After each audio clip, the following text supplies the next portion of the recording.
Howdy, and welcome back. I'm Mike, your board gaming every dude, and this, my dear friends, is Lord Ragnarok.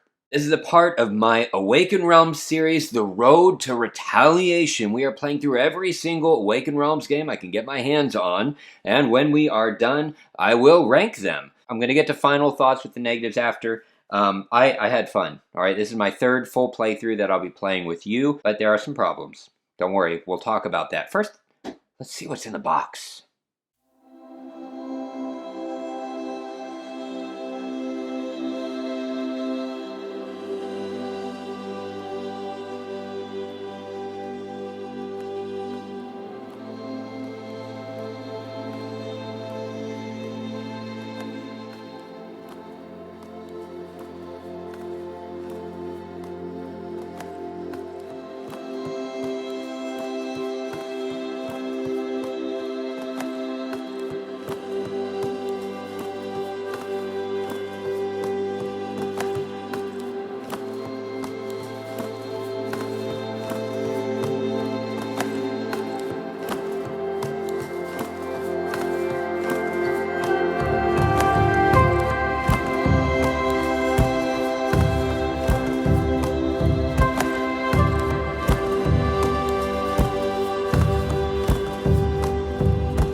Awesome. So we're ready to go through setup and get to playing so you can decide, is this something you would enjoy or would you just enjoy watching it with me? Either way is cool by me.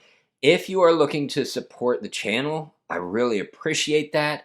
One of the easiest ways, of course, is if you're not a subscriber, to go ahead and subscribe. If you enjoy this, I do plenty of playthroughs, tutorials, top 10s, all the things that we as board gamers like. Also, if you're already subscribed, click the like button. Lets me know what you like, and it lets YouTube know to push this for other people to find us. The more people that find this, the more good quality content I can bring to you. If you're looking for another way, you can support me and my local game store, Cape Fear Games. I'll put a link in the description below, as well as a pinned comment that's going to have a link. If you click it, it's going to take you to all Awakened Realm relevant merchandise that you can get as a discount and at a discount, excuse me, at a 10% discount, and also free shipping within the continental US. So that's going to be things like card sleeves, deluxe components, as well as base games, including Lords of Ragnarok. So that's a big game, great to get free shipping. If you don't want any of that, it's fine.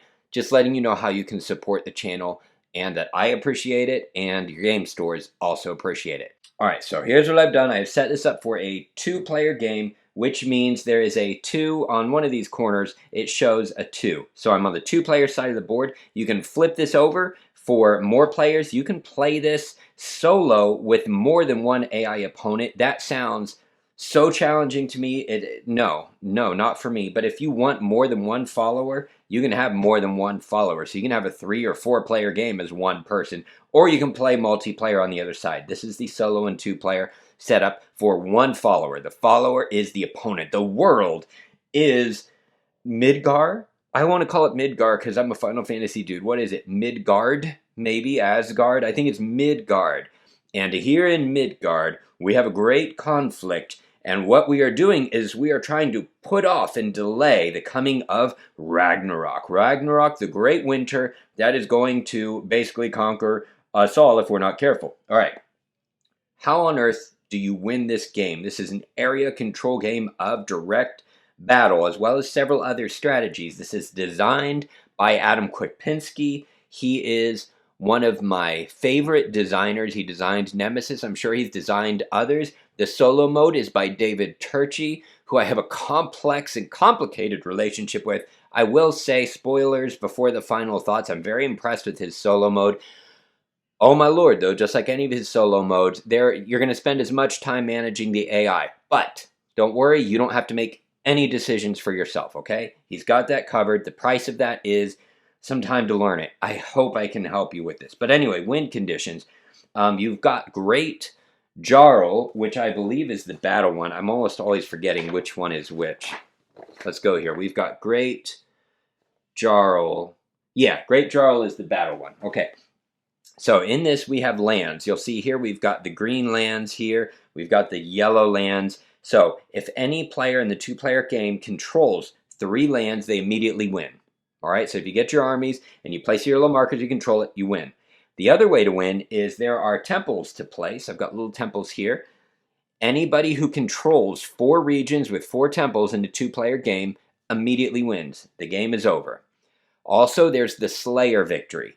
The first player to slay the boss, Loki, wins the game. You cannot battle the boss until you have defeated 1 monster in a 2-player game. We've got 6 possible monsters that come out right now. There are 2 on the board. You start with as many monsters as you have players. It's a solo game, so a total of 2 players, including the AI opponent, the follower of somebody scary. I forget the person's name, but they're scary and they're coming to take over the world, and we're trying to stop them. Anyway, those are the 3 win conditions. They are difficult to achieve. So far, the follower in my 2 plays, this is my 3rd play and my 2 complete plays, excuse me. I've played it 2-player by myself. I don't really count that. But anyway, just to learn the game. But anyway, in my 2 plays, the first one, the follower won by Gothi, the temple. They controlled 4 temples. And then in my 2nd game, it went down to Ragnarok. He almost won by Slayer. I was going up against Beowulf, and he almost got the boss, but he didn't. But we did get to Ragnarok. So that's the other condition that's going to happen the vast majority of the time. And one of the criticisms of the game we'll get to at the end. Don't worry, because I know no pun intended, no pun included, did quite a critical review. They were very harsh on the game, but I think they were fair on the game as well. So I don't know if harsh is the right word. It was, but they don't like it really. They like what it could be, but not what it is. I hope I summarized that right. Anyway, one of their critiques is Ragnarok is really the only, every game pretty much goes down to Ragnarok. And a lot of the game, I'll say, we'll see if it happens in this one, even in solo, is trying to prevent Ragnarok. What happens is when Ragnarok happens, then whoever controls the most regions around this place here, I forget the name of it, it's not Niflheim, it's something else. Oh my god, I'm sorry, there are so many like Nordic names in this that it just throws me off. Yggdrasil, okay. And I don't know a lot of Norse stuff, so forgive me, I'm missing a lot. This is Yggdrasil. So, when Ragnarok is triggered, then everybody gets one more turn, and whoever controls the most regions around Yggdrasil wins the game. Alright. How do you trigger Ragnarok? By playing the game, basically. There are 5 cards, Ragnarok requisites. Every time we build a monument, don't worry, we'll cover that, you check for Ragnarok requisites. So, if there's one fully built monument, boom. Or if there are 3 built temples, boom. If there's one entire land, that's 3 regions controlled by 1 player. Or if there's a hero with an attribute value of 5 or more, we're going to look at the attributes. They are these lovelinesses here. These are attributes. If any of these get up to 5, then that would be satisfied. Or if 1 monster is slain. If 3 of these are met, Ragnarok is initiated immediately. Whoever initiated Ragnarok, their turn ends. The remaining player in solo mode, that's going to be you, takes a turn, and then the AI takes a turn. Or if you trigger Ragnarok, then the AI takes a turn, and you take the final turn. Whoever triggers Ragnarok gets the final turn. That is how it sounds most games end. Again, I've only done 2 solo, and one of them finished in Ragnarok. One of them did not. So we're at a 50-50. Let's see what happens in game 3. I am going up against Beowulf. So there are, look, I don't have all this memorized, 6 heroes, something like that. You pick one of them to go up against, and then you pick one to be yourself. I put up a quiz, what do you call that, trivia poll. There you go. I put up a poll on YouTube, so that's another thing. If you're a subscriber, you get to do the fun little polls there. Anyway, for which one I should go against. And Beowulf, the Berserk, was chosen. Beowulf likes to win by being the slayer. So he slants toward defeating the monsters and the boss. So going up against him, I'm not only going to be trying to win by my own terms, I'm going to be trying to prevent him from slaying the boss, because he will win the game like that. All right. I am playing as Ragnar the Chieftain. So when you're setting up for yourself, you can choose your own hero if you would like, or you can randomly draw 2, pick the one you like. After you do that, you get to choose your starting attribute or your gift or something like that. You can draw 2 of them, pick one, or just pick one that you like. It's up to you. I picked Thor's son, which lets me draw 1 additional combat card because Ragnar the Chieftain favors being a warrior. So I'm going to try to win the game probably by Jarl, I believe, which is by controlling 3 lands. Good luck to me on that one. We're going to see how that goes. I don't know. Beowulf the Berserk, when you're playing the AI, you've got this side when you play as the character, and then the corrupted side. That's when he's the follower, and you have all kinds of AI instructions.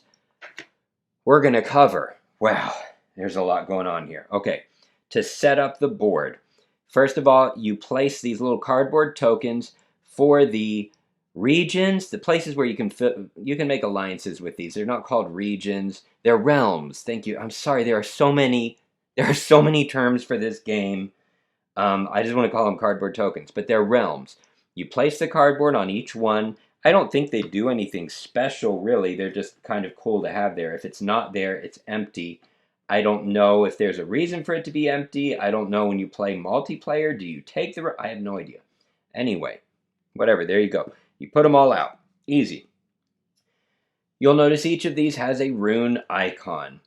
you will get a chance to make alliances with these realms. You never place your character in them, you just go adjacent to them. You can make an alliance with that realm, and if you have an alliance with that realm, then whenever you take a special action here that matches that realm, you get to take a special benefit for that realm. The special benefit is here. So if I have an alliance with Svartalfheim, I would mark that by placing my little token right here, and then I would know anytime that I use the Svartalfheim special action here, then I would get to draw one combat card. Pretty cool. All right.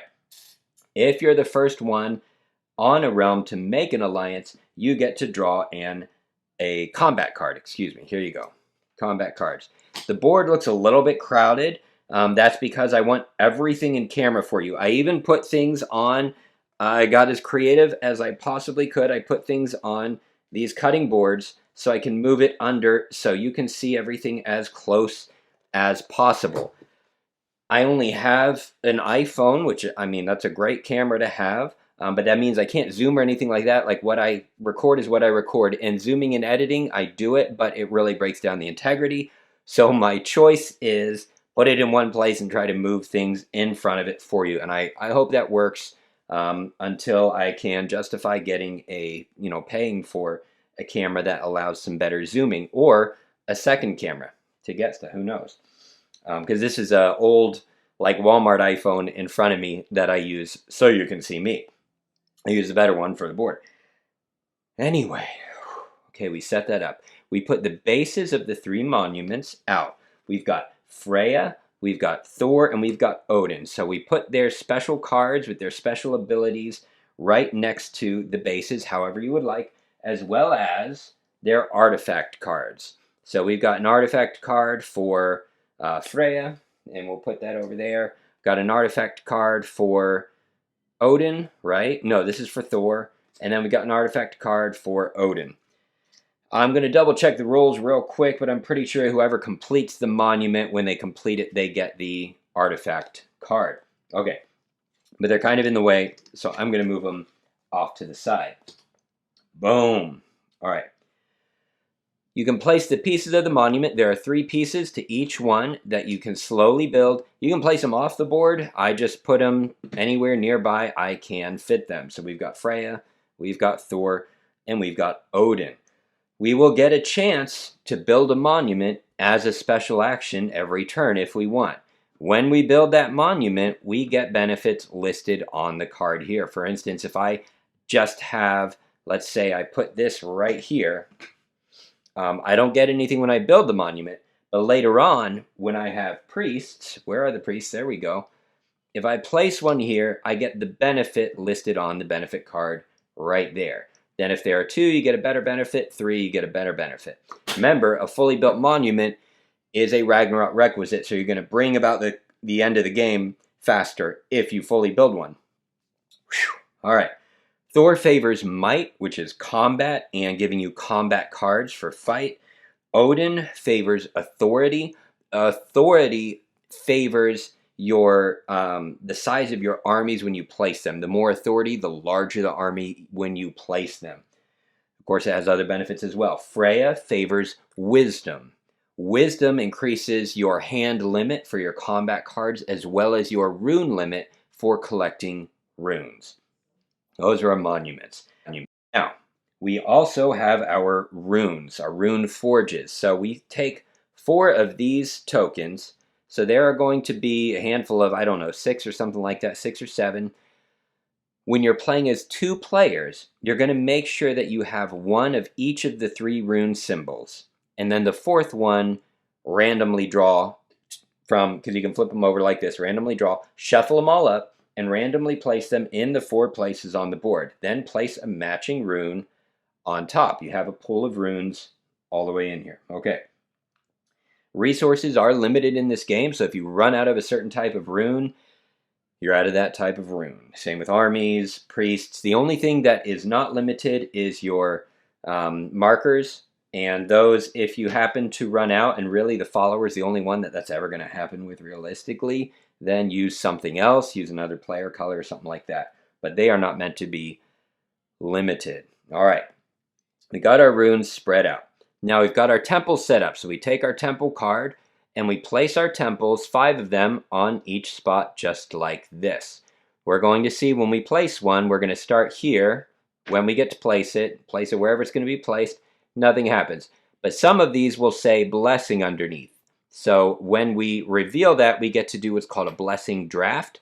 And that is where I will get to take 2 blessing cards, pick one to keep, and the follower is going to just randomly take one and place it face down on their tray. If you were playing multiplayer, then you do a draft. You draw 2, keep one, put the other back, the next person draws 2, keep it, something like that. Okay.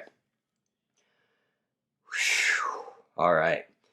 Now, we're going to cover this when we cover setting up your AI opponent. For the rest of the board, I think we've covered everything that we need. We shuffle up our blessing cards, put them here, shuffle up our combat cards, put them here, shuffle up our event cards. For the solo game, you do have to remove any event cards that are over the number 16. So let's do that.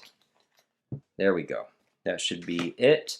For 2 players, then you can keep the others. But do that, shuffle them up. I've already used up 3, and I'll explain how in a moment. Boom. Monster attack cards, shuffle them up, place them right there. Take these out of the game. Good morning and goodbye. Now, we are going to place our bosses and our monsters. So we have these monsters, and there are 1, 2, 3, 4, 5, 6 cards just like this. We've got Drakkar here. You would have seen it in the unboxing. Each one has their own artifact. Put it next to the card if you have enough space. Again, I'm working with a camera and limited space. You might be too. And your little dude on top of it. When we get to fighting monsters, we will cover how they attack regions. They have special attacks. They have rewards. And you can defeat them by playing combat cards that match this. So for example, if I played a spear attack card, then I get to place one of my tokens. If I can reach it, where are you? Let's just pretend this one. I would place 1 token over that. If I covered over a special ability, I didn't, but let's say I did, like Rune, then I would immediately gain that benefit. If I covered the 3 without any special ability, then after the 3rd one is covered, I get to take the artifact, and that is permanently mine. All right. Whew, don't run off. We are going to cover all of this as we play as well. Okay. Set up all 6 of your monsters just like that, and then you've got your 1 boss. The only boss that comes in the base game is Loki. If you buy the expansions, there are other bosses. Not all of them are compatible with solo, okay? So it's in the back of the solo instruction booklet. We can cover that when we get there, I suppose. I'll tell you right now. Just so you know, if you buy this only for solo, it's important. The bosses, let's see, Fenrir can't be used in solo. Naglfar, you can use it, but there's some limitations, and that is it. That's it. Yeah. There we go.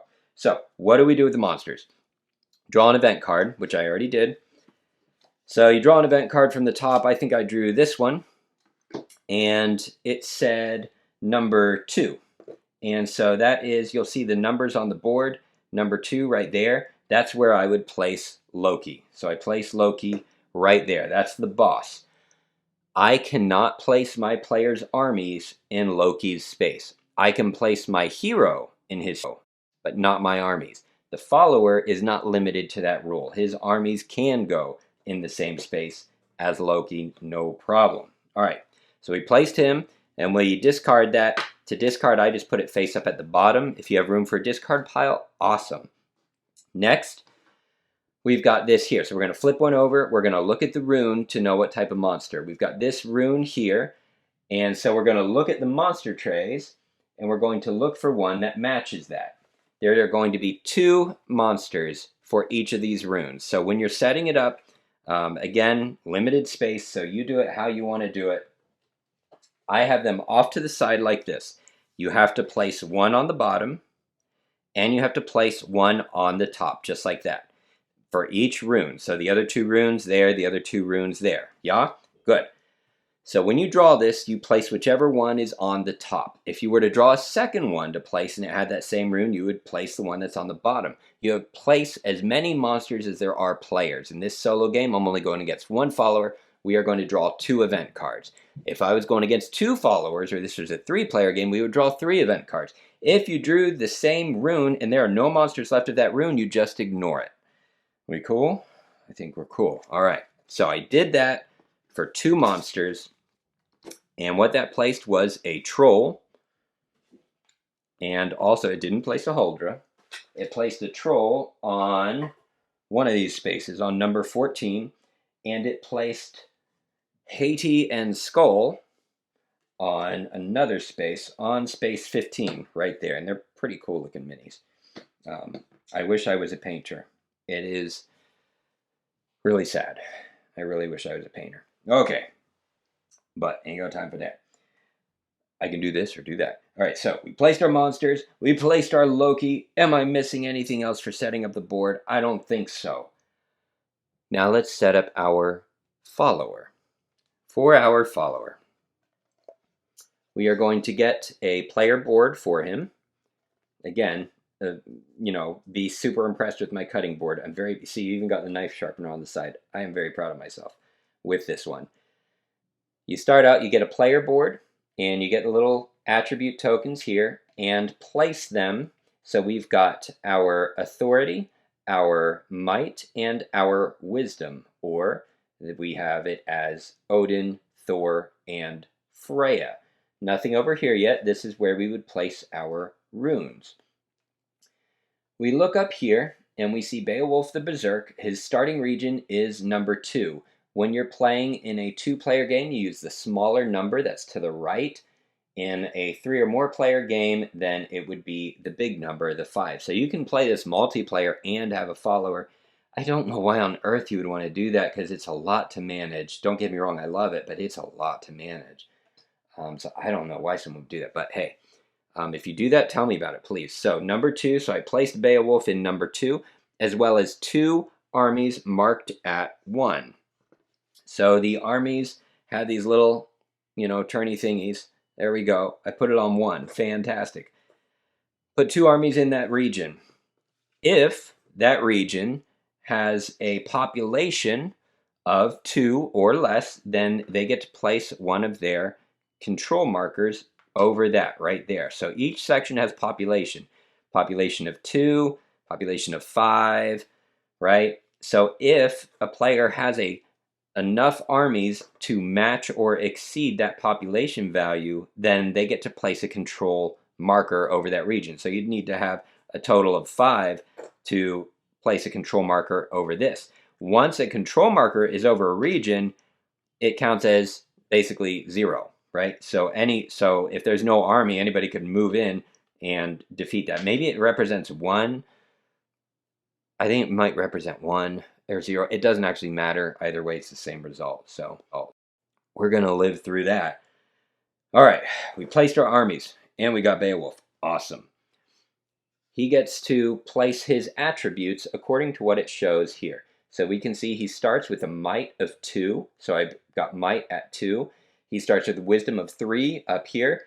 And he starts with authority of 2. The reason they're in this order is that shows his preferences, which we're going to deal with in the game. When it comes to moving his attributes up, Beowulf favors might over wisdom over authority. These other 3 tokens I'm going to tell you about right now. But first of all, he always gets a free combat card. The other thing is he gets his special ability at the same time. The follower gains an additional shield combat card. So I went through and I found a shield. So there we go. So Beowulf gets to start with that and that. And we just put him face down because they're going to get shuffled and played randomly. He can only have as many combat cards as he has. He can have up to 8 combat cards, regardless of wisdom. So that's different than you. From what I understand, though, his runes are limited by how high his wisdom is. Correct me if I'm wrong on that. All right, so we've got combat, super cool. Got that set up. Now, we need to create our AI deck, which is what I've got down here. So I'm going to put this down. Whew. There are going to be a lot of Automa cards, action Automa cards. What you're going to do is you're going to find the ones that say basic. It's going to say basic A or basic B. And there are going to be 6 cards, I think, 6 to 9, something like that. I'm pretty sure it's 6. 1, 2, 3. Yeah, it's 6 of them. You're going to take that full set. So all 6 of those, and then you're going to find the 2 cards that match your hero. So in this case, there's 2 Beowulf, and there are 6 basic cards. You're going to shuffle those 8 cards up. Then you're going to draw 3 of them and place them in a row just like this. Boom, boom, boom. Now, you are going to go to the, I call them advanced, what are they, specialty? I don't know. There are specialty cards identified by a symbol in the middle. So we've got our player aid that tells us how many of each card we want. So we've got right here the Slayer. We're going to take 4 of these advanced cards that say Slayer. We're going to take 1 of the Gothi with that temple symbol and 1 of the Jarl, right? Yeah, so a total of 6, and we're going to see it definitely favors the Slayer. So we go that, and we've got the Gothi, 3, we've got all those, and then we've got the Jarl.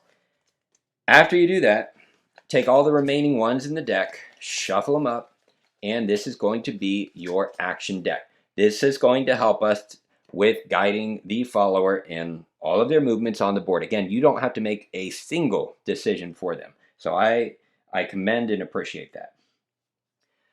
All right, are we set up? I think that we're set up. They do not get a Drakkar.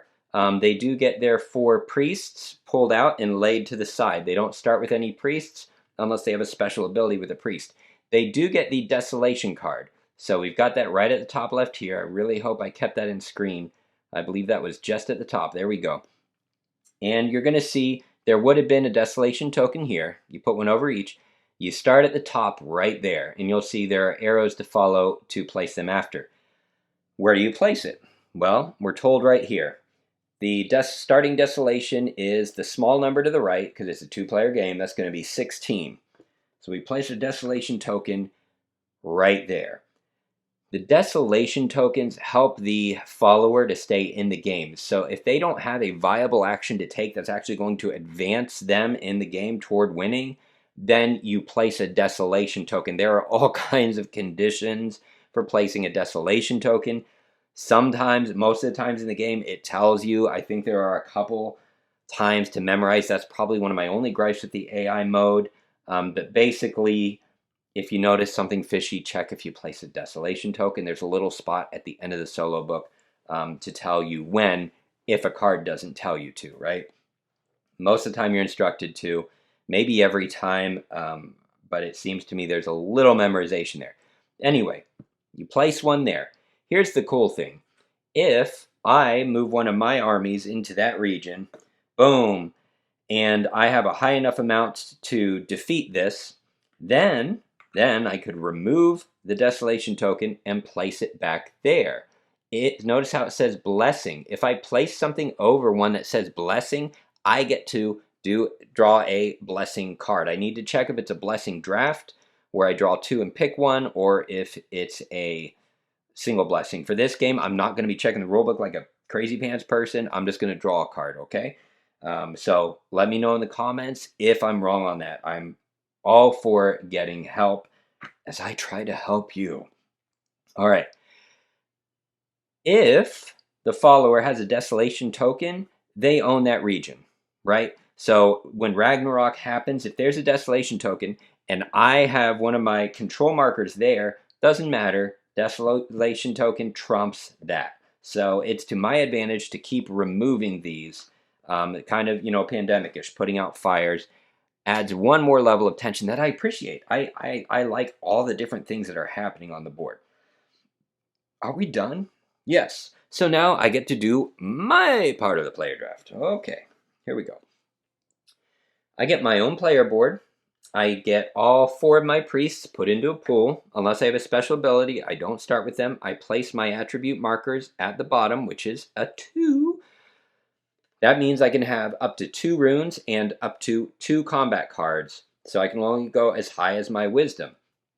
I've got my might and my authority, same exact way. I have my player character here flipped not on the corrupt side, because I'm not corrupt, but rather on the player side.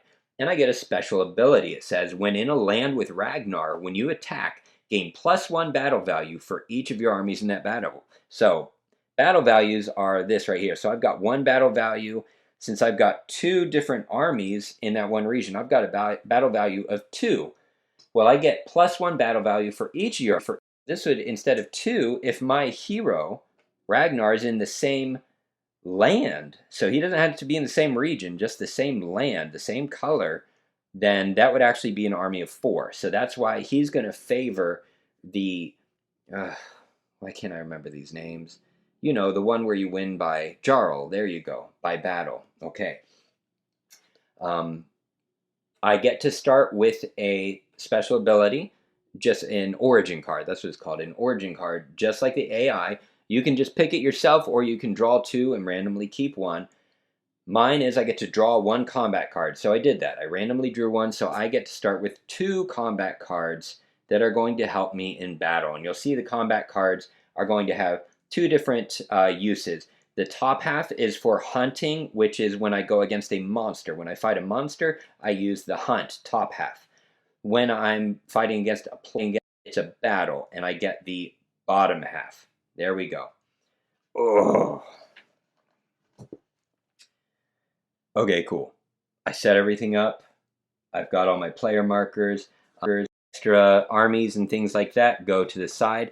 Now I get to pick where to place my hero and my ship, which is called something cool, and I'm sorry, I just cannot memorize all these things. It's kind of drives me nuts. Drakkar, there we go, it's a Drakkar. So I've got my Drakkar. Theme is important to me, it really is, but man, when it comes to recording, it's hard. I can place it in any of the 3 C's on the 2-player board. So I've got a C over here, I've got a C right here, this small one, and I've got a C over here. So you'll see they're divided by these lines. I've placed it right here, which connects all of this, right? So now that I've placed my Drakkar, I can place my hero and my armies in any region that is touching the sea where my Drakkar is. So lots of different places. I actually want to start close to Beowulf, but I can't, because if I start right here, then I'm going to be trapped, because my soldiers can't move into a region with Loki, and there's no way out, right? Until Loki moves. Loki isn't going to move until we use the build monument action, which I don't really want to do early on. I want to save that for as late as possible. So I can't go there. And the reason I want to go here is because there's a Rune Forge, so I can get a rune early in the game if my player is here. And hopefully I can spread out and down and go into some direct conflict. As much as I'm not a fan of that, I'm going to have to, because of the hero that I chose.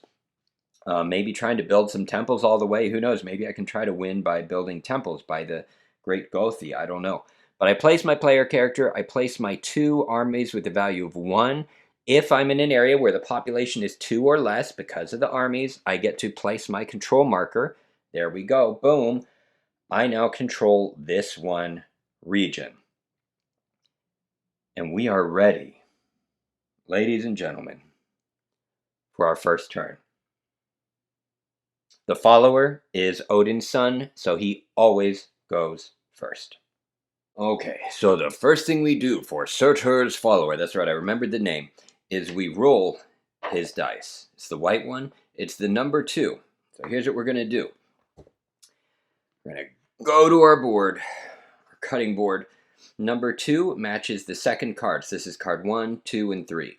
Place the dice on the spot so that you know of these we're focusing on. So we're focusing on this one with the Build Temple special action. Now, we have our follower's turn card. First thing we're going to do is prayer. We're going to send a priest to a monument if we had a priest. If we had a priest, we would have one in one of these here. We haven't earned one yet, so there's no priest. We don't do that. If we did, we would take one of his priests from his board, and we would place it on a monument based on his preference. His preference is on his card here.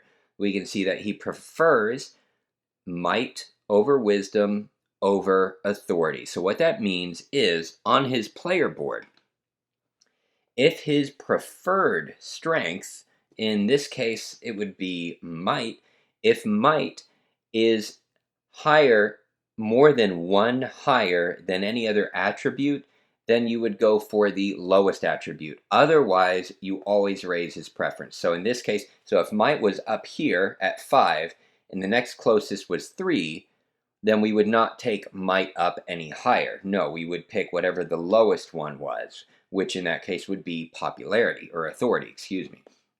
Whatever, oh my goodness, authority, popularity.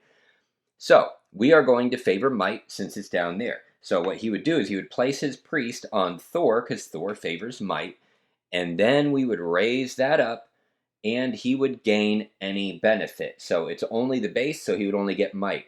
If it was the first level done, then he would get might and a combat card. That's how that would go. But he doesn't have a priest, so we don't do that. Going over here. All right, so prayer doesn't get to do that. Pick a rune in a region with a hero. It says a hero. When I've looked around, though, it only really refers to where his hero is, not where mine is. If I got that wrong, if he picks a rune because my hero's in a section with a rune, please let me know that, but I think it means Surtur's followers. So, what he can do is he could pick a rune in his region or an adjacent region. He is adjacent to a region with a rune, so he picks it and he places it onto his player board. And we see he can only have runes up to his wisdom. It doesn't matter what kind of rune he gets. It does for you as the player, but for Surtur's follower, they are wild. All of them are wild. They can be used for absolutely anything. We picked a rune. Cool. Now we move our hero. So we move our hero to the region indicated on the card. In this case, we see it is number 5.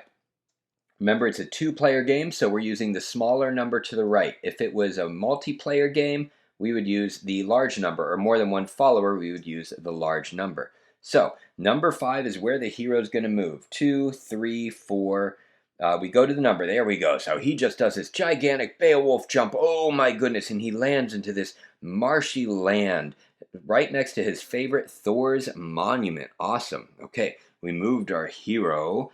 Now, we take our rune actions. There are a number of different rune actions on this. The follower rune actions right here. The way we do this is these are our rune actions here. We skip the card with the dice, wherever it is, and we go from left to right. So I would start from the left and apply any 2 rune actions that the follower can afford to do, starting from the left. So we've got Form Alliance right there. So I would look here for 1 rune. I can form an alliance with a realm. If it's and I'll go through the rules here. I'm not going to read the whole thing.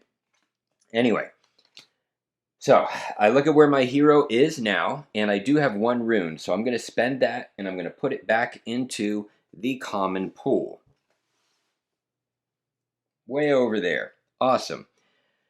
Now, to make an alliance with an adjacent realm or something adjacent to an adjacent realm. So in this case, I'm not adjacent to anything that is touching a realm, right? So that would be like if this was a realm, or this was a realm, or this was a realm, then I would be able to make an alliance with that one. If we're dealing with a tiebreaker and it's an equal choice, definition of tiebreaker, then you go in clockwise order starting from the Muspelheim region, going like this. All right. But the other thing we can do, I'm going to make sure it says, or adjacent to a region that is adjacent to such a realm. It allies. So, adjacent, this one is not touching a realm. This doesn't apply to us as players. As players, we have to be adjacent. This is special for the follower. Adjacent and adjacent, this one does touch Alfheim. So that's the only one. What we do is we take a player control marker and place it on Alfheim. He's the first one to make an alliance there, so he also gets a card. We don't look at it, we just place it in his player area. All right, we made the alliance. We don't get this special benefit or anything like that. That's all we get right there. Now, we would get to take a second rune action, except we have no more runes. So we just continue. If for any reason they have no runes or cannot take a rune action at all, for example, if let's say form alliance, there was nothing adjacent for him to do, we would skip it, right? And then we went to activate monster, and let's say that was not possible based on the runes he has or where he was. Then we would skip over the one with the dice and we would try form alliance again. Can't do that. Maybe we could upgrade an army, but let's say we couldn't. If you can't do any rune actions, you just draw a random rune from the pool and give it to the follower. All right. Covered that. Now, next part of the follower's turn. We get to do maneuvers. Maneuvers, boy, they will make your head spin the first time. So you've got the maneuvers card right here. I'll make it a little bigger on the screen for you to look. This is where the armies get to invade new areas. Each different hero, or I guess enemy that you're going against, has a different preference on how they do maneuvers. And that preference is listed right up here. So I'm going to try to do this by memorization, and then I'll correct it and tell you the correct way. It prefers to invade player-controlled territories with the lowest population. And then if there's still, so that's the first, and if there's a tiebreaker, then the lowest population. And if there's still further need for a tiebreaker, it would be a player-controlled region with the lowest population that has a temple. If there's no temple, then with a shrine. So that's how you decide how your army is going to invade. So they get to move one of their armies on maneuver. And it is all resolved right here, but I'm not going to read all of it for you. It's on the screen for you to check out. So player-controlled regions, not an option. So the next would be the lowest area that they could invade. Well, they can go over here, but they're not actually going to get a region marker if they go there. That would be the lowest population there, and it has a, let's say this was a 2, which it's not. This one has the possibility of building a temple or a shrine, so it would give preference to that area. There's a bit to get used to with follower maneuvers. In this case, we can't invade because invading means that we can actually take over. We can't because you need a population of 2. So what you do in that case is you increase an army in a region that meets the priority checklist there. So we move this up to a 2. If this for any reason was maxed out at 6, then we would have to upgrade another army following that priority system, right? All right, so we upgrade that to 2, and we are done with the maneuvers step. Now we go to our special action. We're going to first try to apply the special action that is listed right here. The special actions are what are shown here in Yggdrasil. You get to take one every turn, and so does the follower. So if we can, we're going to build the temple. And we'll go through the requirements in order to do that. If we cannot take that special action, then we would take the priority action, which is monsters. So we would special action. If we cannot do monsters, then we would do the prepare special action. If we cannot do prepare, then they will build a monument based on their preferences. Okay, here we go. To build a temple, we would look at our special actions cheat right here, and it's going to tell us that we would build a temple by placing the top leftmost off the card there where we start. We would take that temple off and we would place it in a region where there's a shrine and no existing temple, because there can only be one in each area, and that the follower had control over. So if they had this area under control, then we would place the temple here just like that.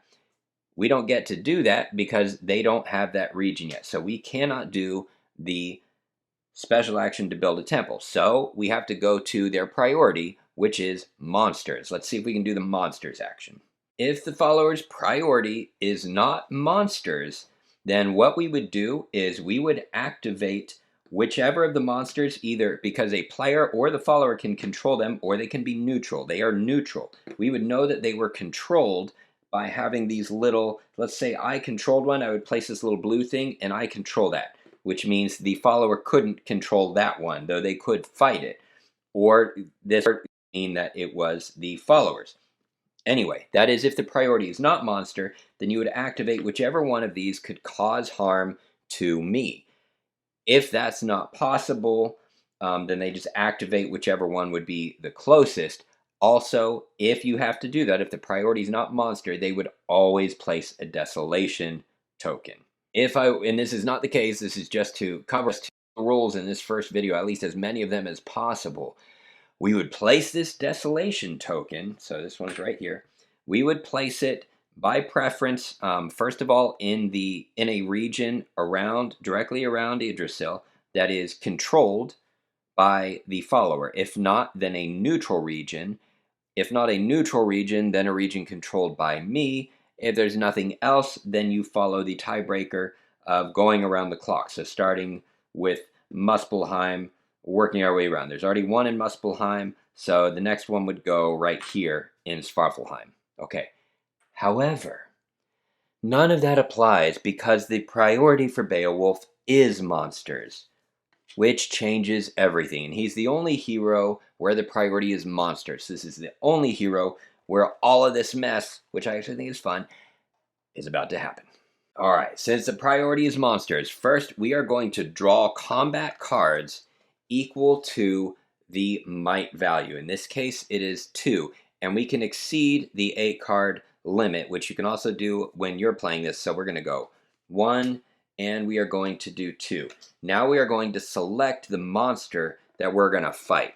So we're going to pick that based on whichever one is most defeatable. So we've got Haiti and Skrull over here, this super cool, like cat wolves, and this biomechanical troll creature over here. So looking at them, Haiti and Skrull have 1, 2, 3, 4, 5 wound spots, as opposed to the troll, which has 1, 2, 3, 4, 5, 6.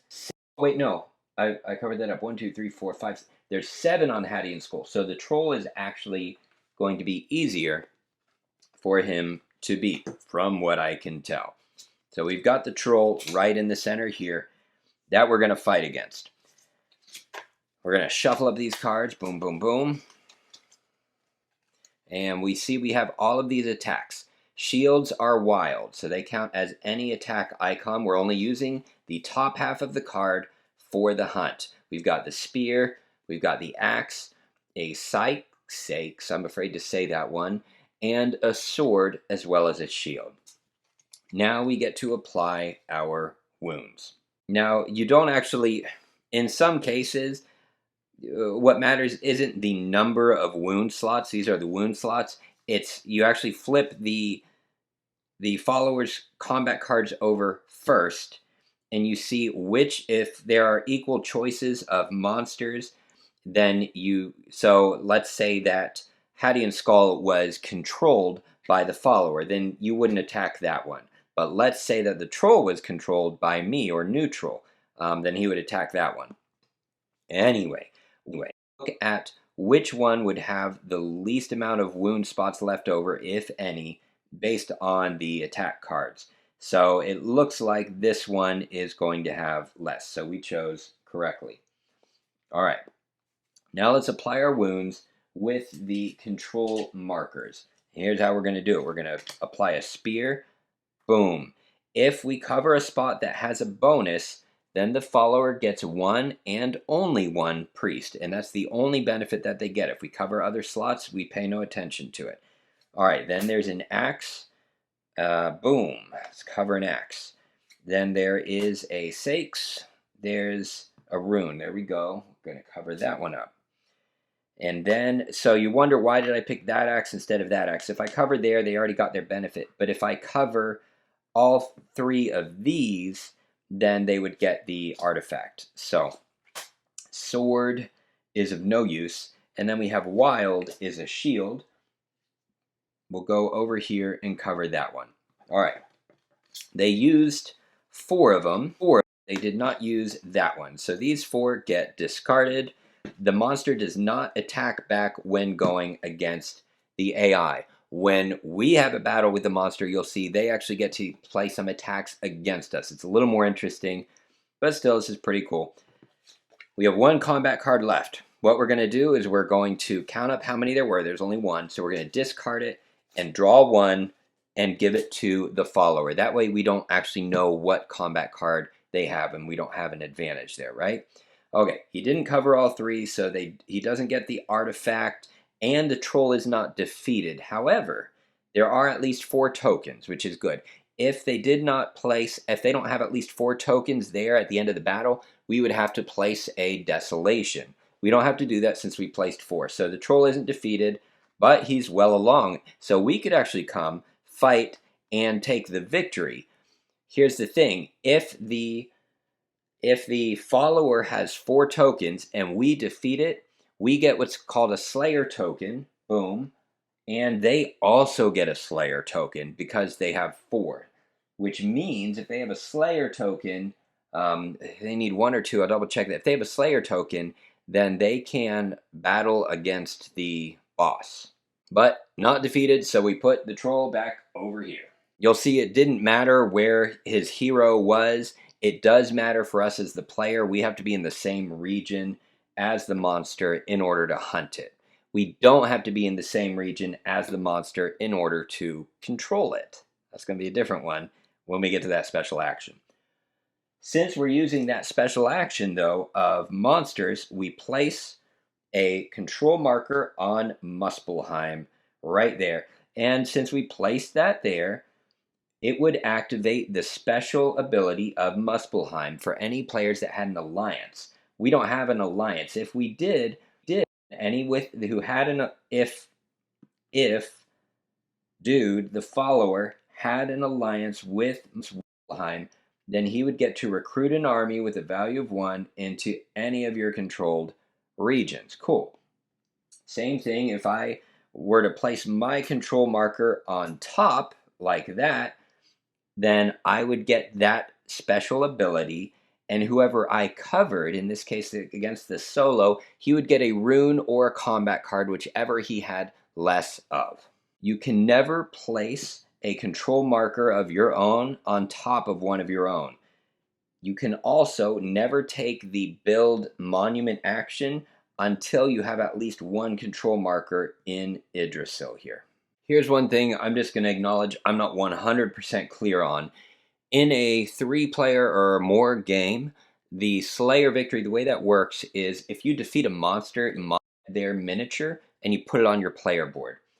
If, just like we went over there, if another player or the AI has 4 of their tokens on the monster you slayed, you take the monster miniature, they get a Slayer token. In a 3-player or more game, if you have either 2 monsters or 2 Slayer tokens, or 1 monster and 1 Slayer token, if I got that right, you can fight against the boss Loki. In a 2-player game, you only need to defeat 1 monster.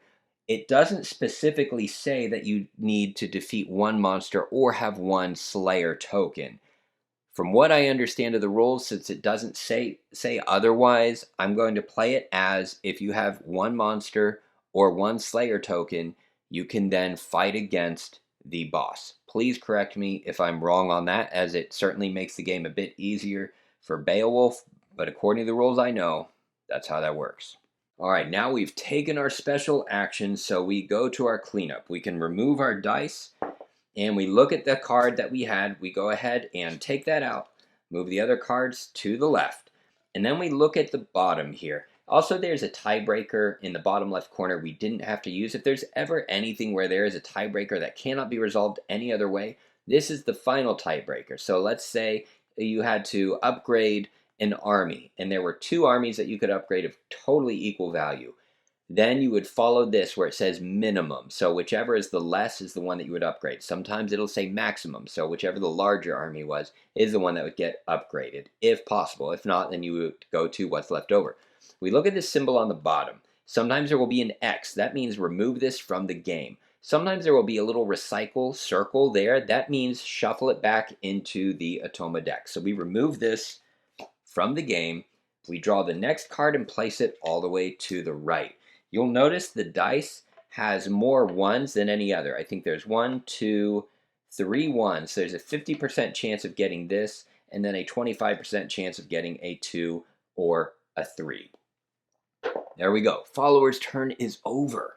Don't worry, in theory, this is going to speed up after I've done this sort of teaching round for this. All right, now we go to the player turn. We have 3 little cheat cards, double-sided, which I appreciate. But again, it shows this is a complex game, okay? This is a complex game. There's a lot going on. We start out with prayer. We send a priest. I don't have any priests on my player board. How do I get a priest? By building a temple. I would like to build a temple. All right. Place a priest on a monument. I can't. So now I get to do rune forging. If my hero is in the same space as a rune forge and there's a rune on it, I get to take it. That's why I placed my hero there. I'm going to take it and I'm going to place it in the bottom right spot. Now remember, for the follower, it doesn't matter what the rune symbol is. For me, it does. I can only use this rune on applicable things. So what does that mean? That means I've got this rune right here. So if I were to go to Muspelheim and I wanted to make an alliance, I would have to discard a rune that matches that symbol in order to make that alliance. If I wanted to spend a rune to control a monster, I would look on the monster card and I would see right here, oh, I can't control that monster because I don't have that rune symbol. So that's where the rune symbols, they come into play and other things too. That's why you want to collect different rune symbols around the board. These get replenished when we build a part of a monument. There are other ways to collect runes as well, but they're hard to come by. All right, now I get to do the hero's move. I can heal the hero. What is that? Well, when I fight monsters, monsters get to hurt me. Other players can't hurt you. They just attack each other's armies. If I get hurt by a monster, I get an injury, which means I flip one of these of my choice. So now that means I have a maximum of 2, which doesn't matter at this point, but let's say I had might all the way up at here at 4. An injury would mean I would flip this over, and even though it's up there until I heal, I can only have a number of 2 there, a value of 2. All right, so I could choose to heal if that was the case. Boom. I don't need to heal, so I'm not going to do that. The other option is I can move my Drakkar by up to 2 seeds. What does that matter? Well, the Drakkar is like transportation. So I can move my armies to any land, any region, excuse me, that's connected to the sea the Drakkar is in. This is a different sea right in there, but that means I could move them from here all the way down to here if I wanted to. Or I could move them all the way over to here if I wanted to. So I could move my Drakkar to this sea, or I could move the Drakkar to this sea. If, let's say, I wanted to go from here all the way over to there, or all the way over to there. You know, I can do whatever I want. Or I can move my hero to a new location. And I can move the hero by up to 2 regions. So I get to move my hero by up to 2 regions, and what I want to do is maximize my, can I go 1, 2, what I want to do is get right here so I can use my rune to make an alliance with Vanaheim, but I don't think I can get there. I can go 1, yes I can, it touches 1, 2, that's where I'm going, 1 and 2. Now, slight problem here, I'm in a different land than my armies, which means my special ability of adding +1 battle during an attack won't apply. So I'll need to get back over there. But we're not getting into battle in this next turn. We're going to be all right. So I'm going to move there. Now I get to do my rune action. I only have 1 rune to spend, and it's this rune right here. I've got my cheat sheet that I'll put on the screen here for rune actions. There we go, rune actions, the red one. Rune for red. And I can do something based on whether I spend 1 rune, 2 runes, or 3. So I could save it for the next round, but I'm not. I'm going to use 1 to, I could take control over a neutral monster, activate the boss ability, or form an alliance. I'm going to form an alliance, and we'll take a look at the others as we play through. If I was taking control over a control monster in a region with their hero, so I was wrong what I said earlier. You do have to be in the region. I would have to be in the region with the troll, because the troll is the same rune. I would have to get there. then I could spend 1 rune to control the monster, which means I would roll the monster dice to find out if it moves. That would be move. Or, so I would draw an event card to find out where it moves, or it would fall on the region attack, in which case I would apply the region attack that's shown on its card. And that could mean that it was hurting me or hurting an enemy. If it's moving, then it may move into a region with the follower, which would be Stomp, which would mean I could decrease one of their armies wherever it lands by 1. I know it sounds a little complicated. It's pretty simple. So if you do not own that monster, if you don't control it, you would roll a dice. If I controlled that monster and I had a little thing on it, then I would get to decide where it moves, whether it moves, or whether it attacks. Whew. All right, but that's not what we're choosing to do. Activating the boss ability, all that means is we draw an event card and we move Loki to where it says to move him, which could be helpful. Could be in a place that's in my way, like I can't move my armies there, so these guys are totally safe for the moment. But that's not the most important. I get to form an alliance, so here we go. I'm forming an alliance. I'm going to spend my 1 rune and put it back into the pool, and I'm going to place mine there. I'm the first to put the alliance marker in Vanaheim. That's awesome. So we're already up here. We've made an alliance with Vanaheim. We are trying to keep Ragnarok from coming. Beowulf is a madman, going around already almost slaying the monsters, going for Loki, which is going to make him unbelievably powerful. We need to stop it from happening. I get a combat card. Yay. I get to look at it. All right, I've got some... Oh, no, this is a problem. Break my heart and call me fancy. My wisdom is only at 2, which means I can only have 2 combat cards. Break my little heart. That means I draw 1 and I discard 1 of these. The bottom half is going to benefit me in battle. There are different icons. So the number 3, let's say I've got an army of 1, an army of 2. Well, if I play this combat card in a battle, I would have 3, 4, 5, a combat value of 5. But once the battle is done, I would suffer 2 casualties, so I'd have to decrease my armies by a total of 2. Yeah. There's also ability, where this one, no casualty, no smaller attack increase. This one, man, 1 casualty and 1 attack. So this is pretty much useless for battle unless I use the special ability. So, since I'm planning on using battle more than hunt, I think I want to do warriors. I want to keep warriors, and I want to keep archers. Immediately decrease the value of one of your opponent's armies in the battle by 1. Armies may not be killed in this way. Okay. But then I suffer 1 casualty. I feel like this is safer.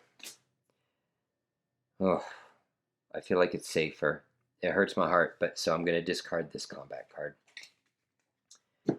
That's kind of disappointing. I forgot that my wisdom was so low, but that's okay. All right. So, since I made an alliance with Vanaheim, let's keep the player actions going in our player turn. Now I get to activate 1 army. That means I can move them 1, or I can increase their value by 1.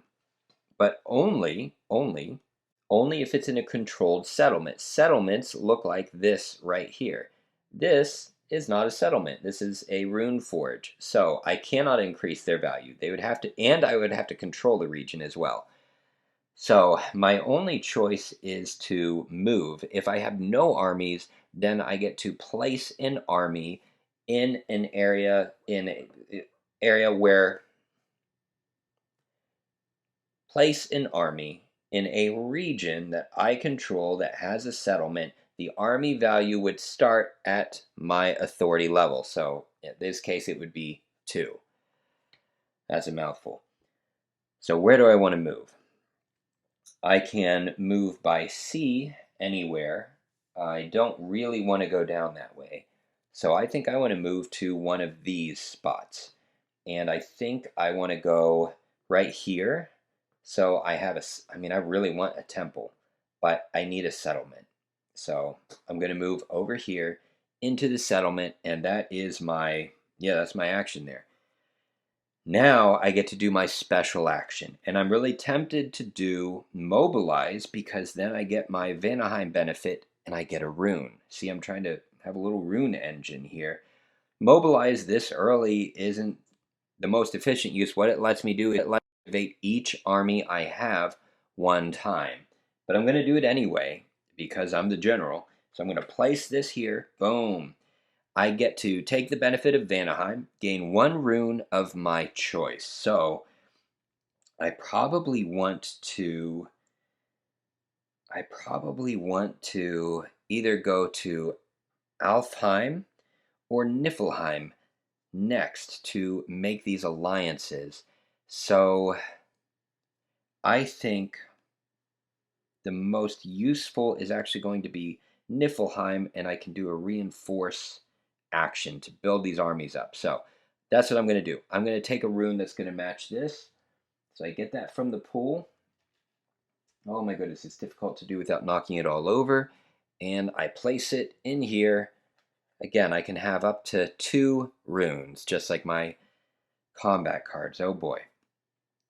All right, cool. So I gained that. Now I get to do the Mobilize special action. If you ever forget, you can go to this right here. There we go. And it walks you through your special action. So we can see for Mobilize, it's pretty easy. Activate all the armies on the board.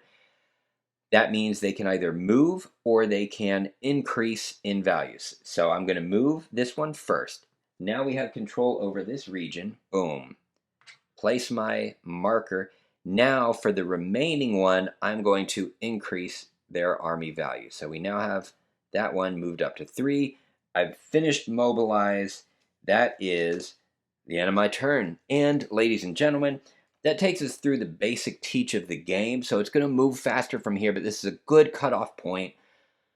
Thank you for staying with me. It's going to get a little more thematic and storytelling now that I can focus on that. The only teaching I'll be doing in the follow-up video will be for special actions we haven't taken yet that I haven't explained.